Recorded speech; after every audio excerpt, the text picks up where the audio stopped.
Okay, banded scapular retraction. And I got a loop band. It goes on your wrists, hands, wherever. You're trying to separate that band. While doing this, you're gonna squeeze your shoulder blades back. So first up is shoulder blades back, and then push out. That'd be one. So shoulders, push. As you get comfy with that, it should happen together. From the back, it happens together. Together.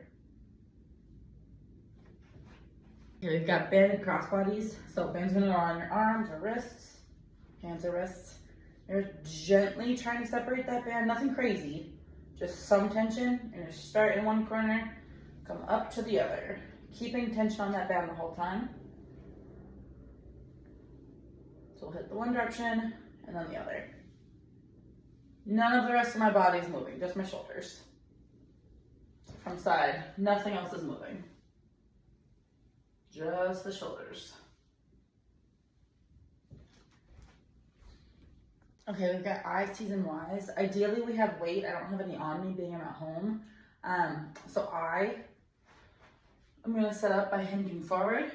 The letter I is going to be straight above. Then the letter Y is going to make the letter Y. And the letter T is going to be out to the side. When I'm doing these, my thumbs always lead the motion. So if it's I, thumbs are straight up. If it's Y, thumbs are slightly out. And if it's T, thumbs again are up. At the beginning of this motion, I'm always adding that shoulder pinch before I lift in any direction. Okay, we've got banded field goals, so I'm just grabbing a long loop band. A thin one is going to be a good option. I'm going to close around the door and shut the door on it. There we go. Okay, so you make a field goal, right? So this is our field goal motion. Same thing with the band, but it's going to come around my hands. So I'm here making the field goal motion. Ideally, we're getting way up tall. Again, we're pushing, pulling out and pressing high. Okay, we've got 6-way shoulder. So the 6 directions that we're going to be going are going to be up, that's 1, down, that's 2. We've got forward, that's 3, backwards, that's 4. Then we've got out, that's 5, in, that's 6. So what that looks like. To go up, I'm going to have to face away from the band, and I'm pulling it up, that's forward, and then back, turn around, pulling it back.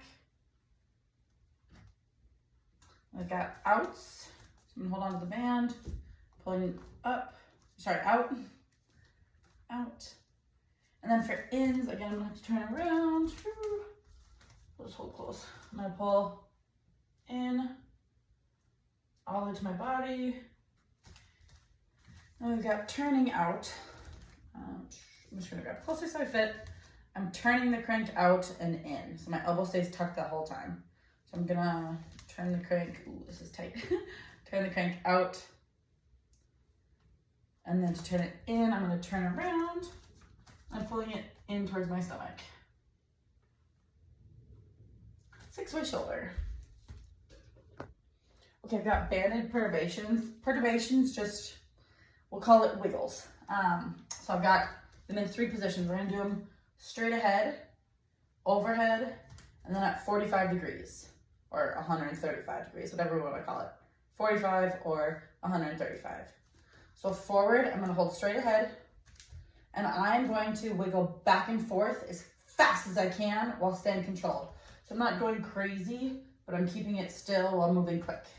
So I'm here, shaking for about 15 reps. I say about because it's hard to count. It's forward, and then we've got straight ahead. So for that one, I'm actually gonna face away from the band. And this is pretty low, so I'm gonna go on my knee. So I'm straight ahead, and I'm wiggling for about 15 reps. And then the last one is gonna be that 135 or 45. I'm gonna face the band. Again, I'm gonna get on my knee just because it's short. And I'm pulling out to that 45-degree angle. And I'm wiggling. That looks about here on camera. We've got push-up shoulder taps. I'm gonna get into a normal push-up position. My body stays very still. I'm gonna tap, keeping the rest of my body very still. So I'm not wiggling a ton. I'm very stationary in everything except my moving arm. We got push-up, single arm, internal and external rotation. So I'm gonna get into my push-up position. Now I'm in a single arm push-up position. That other arm comes up to my shoulder. I'm going to rotate my elbow down and then up to the sky as much as I can. I'm gonna go back and forth between down, up to the sky, down, and up to the sky. Again, the rest of my body's very still when I'm doing this. The only thing moving is that shoulder. All right, we've got windmills, or as I call them, don't spill the waters. Stance is gonna be wider than your hips. You're gonna have a hand up in the air. I call it don't spill the water because if I tip it either way, the water is going to spill. Say it's an open glass. I'm gonna hold a heavy weight up in that upper hand. The rest of my body's gonna tip down, not spilling the water, and then come back up. Tip down, come back up. Bonus points are if you can have a kettlebell and hold it upside down, adding to the stability. All right, we got Turkish Get Ups. The order of a Turkish Get Up is we are starting on the ground.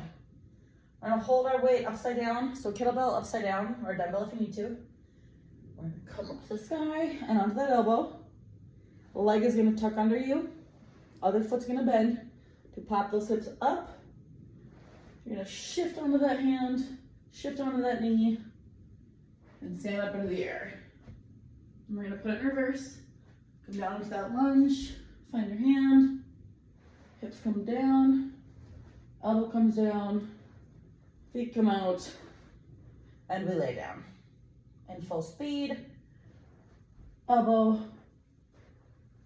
hand and hip to the sky, put it in reverse, lunge, hand, hip, elbow, lay. All right, we have upside down banded kettlebell press, so I'm gonna be in a half lunge. Whichever arm is pressing, the opposite leg is in front. My kettlebell's upside down. Press up to the sky, nice and close to your ear, and back down. Up to the sky, back down. Keeping everything super tight. Again, that kettlebell is upside down, or use a dumbbell if you need to, but ideally it's an upside down kettlebell.